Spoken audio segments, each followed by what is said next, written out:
we did a geometric sculpture project for project-based learning.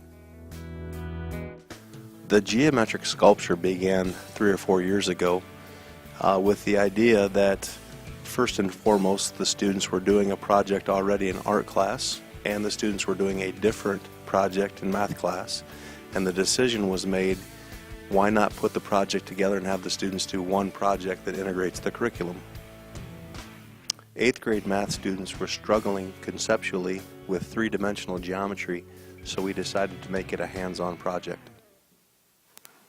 Now the evolution of the project became a project was done each trimester. The first trimester was a math art project. The second trimester was a math family consumer science project. And the third trimester was a math gateway to technology project.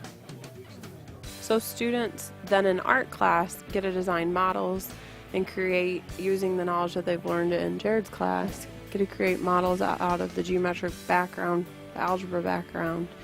And then they're able to actually see those nets, which is your 2D figure flat, come into and become a 3D model. But then with making it a public sculpture, then students have more freedom and creativity to kind of design it and create it the way they want it to be. They use different apps to superimpose their sculpture, blow it up to scale size, show images of it at scale size.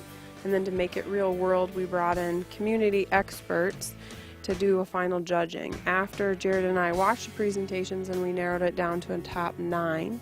And after those top 9, then they got community feedback from people at Midwest Molding, Terex, art folks that are part of the Waverly Chamber of Commerce, and they were able to, and even administrators came in, and we were able to give the students more feedback as well as get feedback from the experts on what made the designs work or not work, and then we narrowed it down to a top 3.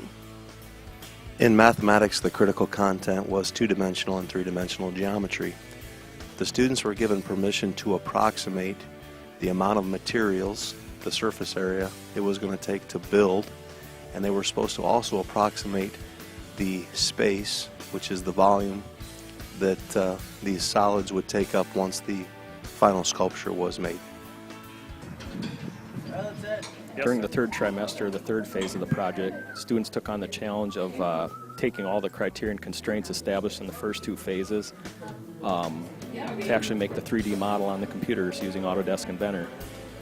Following the criterion constraints, they created the working drawings that we prepared and were sent to the high school for Brian Benham to use for their students there to go ahead and create the project or go ahead and fabricate the project. By about the 4th week of school, we were able to sit down with our group of students, about 110 students, and say to them, we're going to build a sculpture, and by the end of this school year, come May, you guys are going to help us design, redesign, construct, and build a sculpture, and it's going to be on the property, and it's going to represent your class. It's going to have some specific names on it, and we've got some money to get it started, and we'll find a way to make sure we finish.